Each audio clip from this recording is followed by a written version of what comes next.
Morning. Welcome to Let's Get Growing. We're here in the September garden, and we're looking at one of our favorite plants for this time of the year. It's an interesting plant because it's perennial, but it's a bulb.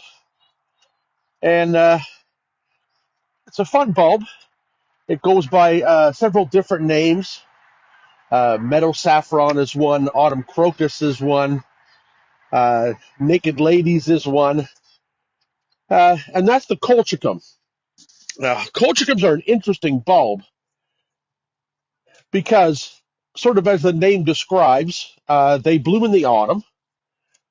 Uh, the common name bare naked ladies or naked ladies alludes to the fact that they bloom with no foliage. Now, what they do, just get looping back out of the way here a little bit.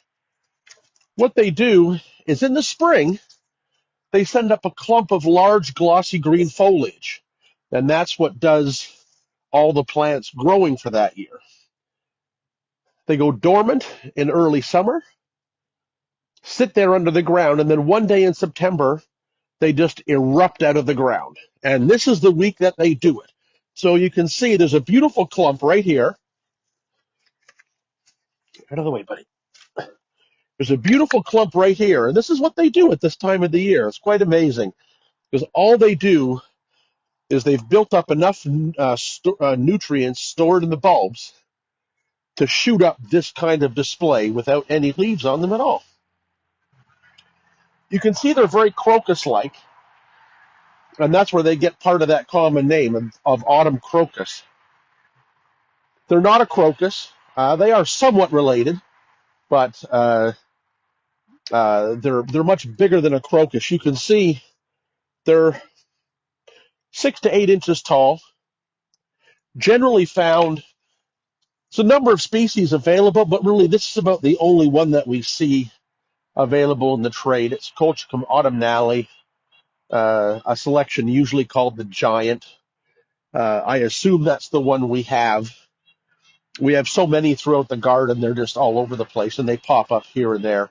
Even in places where we're quite sure we never planted them, they still pop up. So Colchicum autumnale comes in this wonderful lilac pink, has a double form called water lily. There's a white form that's not nearly as strong a plant, but has ghostly white flowers. And then there's a much more rare double white form. So we have all forms in the garden, but the pink one certainly does the best. So just to go back to the common names, autumn crocus, like we said, related to crocus, not a crocus, fall blooming though.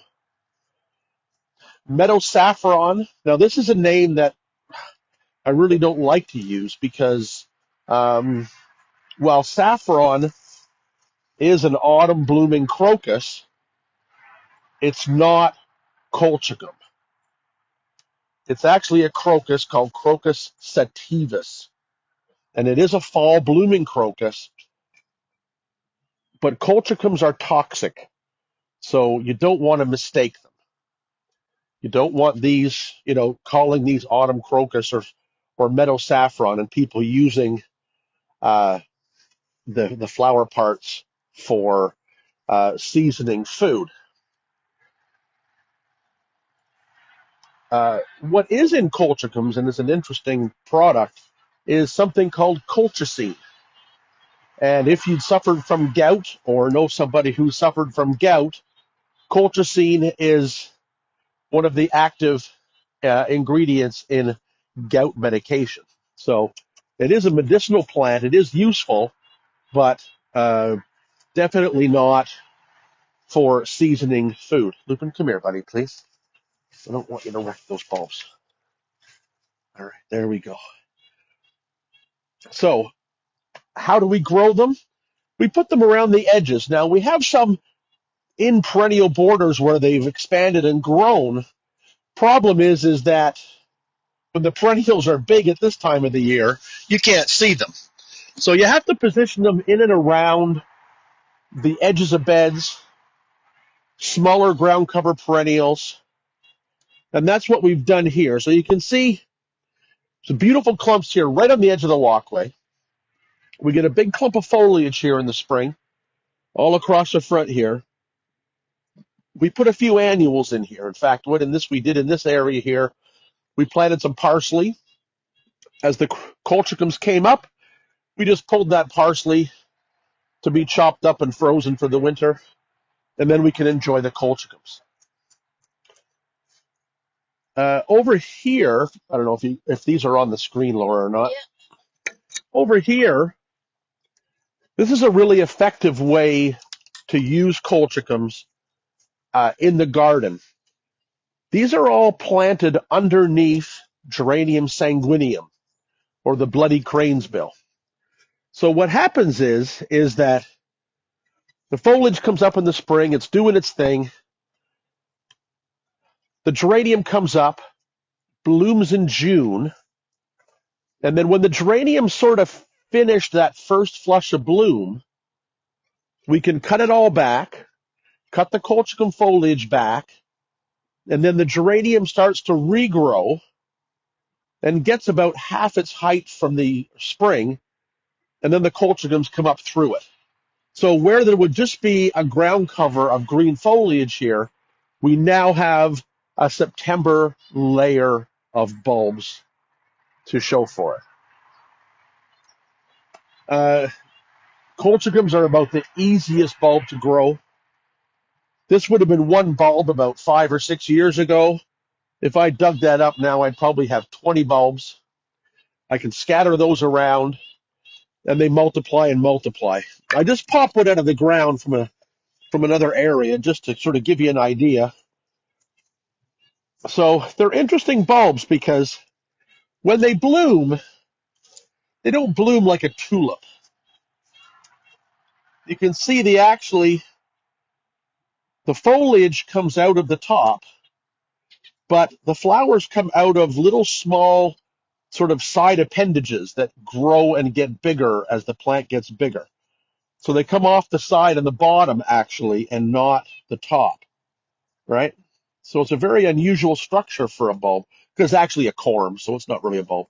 But that's where all the new growth is. And then what's going to happen here is a new bulb's going to form on here, and you're going to get a cluster kind of like this. So here we go. This was just one bulb that I dug up, and you can see it's already tripled, actually quadrupled, because there's a fourth one. Now this one, if I peel off that skin, you can see even a bulb that size is going to bloom. It's going to give us one flower this year, and then as they increase, you get more and more flowers per bulb. As you can see, with this one has 2. Next year, this one would probably have 4. So this sort of gives you an idea of another fun thing you can do with colchicums. And if you go to the garden centers and buy them now, they should have them at about this stage. And you can literally just sit those in a vase or something with no water and let them bloom just like this, and then plant them in the garden after. They'll grow, they'll produce foliage next year, and then they'll bloom in the garden next fall. So something to look at for the garden centers. Good garden centers should have these. Mail order companies will have these, but you'll need to get them very soon or they'll have already bloomed. So we usually start looking for these about mid-August in the garden centers. Once you get a few, you'll have them forever. We just dig up clumps like this and just scatter them all over the garden wherever we feel like we want that little splash of autumn color. So colchicums, look for them. Get them in the garden, have fun with them. Fun little bulb for kids too, because they will bloom just like this, sitting on the windowsill. Jeff, Dan wants to know, do squirrels dig up and eat those bulbs? Well, the beauty is like a daffodil, a colchicum is toxic. So generally, critters leave them alone. Now, with all bulbs, sometimes squirrels will dig them when you first plant them. And we'll talk about this tip later, but I'm going to tell you right now, When you plant bulbs in the fall, plant them deeper than you think you should. Firm the soil in really well after you plant them. After you firm the soil in, water them well. Make sure the soil's nice and firm, and then put some mulch over them. If you follow all those steps, the squirrels will tend to leave your bulbs alone when you freshly plant them. Where squirrels dig is where they see loose soil. And if you have loose soil where you just planted some bulbs and didn't firm and water them in well, they're going to dig them up. Even if they're toxic, they might dig them and then just leave them, but they may dig them. So make sure you're firming the soil in well, watering them in well, covering them with mulch or leaves, and then you shouldn't have a problem. So Sophie has asked, what is the tree-like plant behind you? The tree-like plant behind me, this guy here? I guess so. It's about the only one, isn't it? There's two. There's that one. Okay, let me stand up over here. This guy here is actually a weeping larch. So this is one called, what the heck's it called? Is it Varied Directions, I think, maybe? One of the weeping larches, kind of have a bad hair day larch, likes to shoot out stems in all sorts of directions. But it is one, we planted this on a show last year. I love the weeping larches. They don't always do well in our garden because our soil is very, very dry, and they're not often fond of that. But we've got this in an area where we water it, so it's going to be great.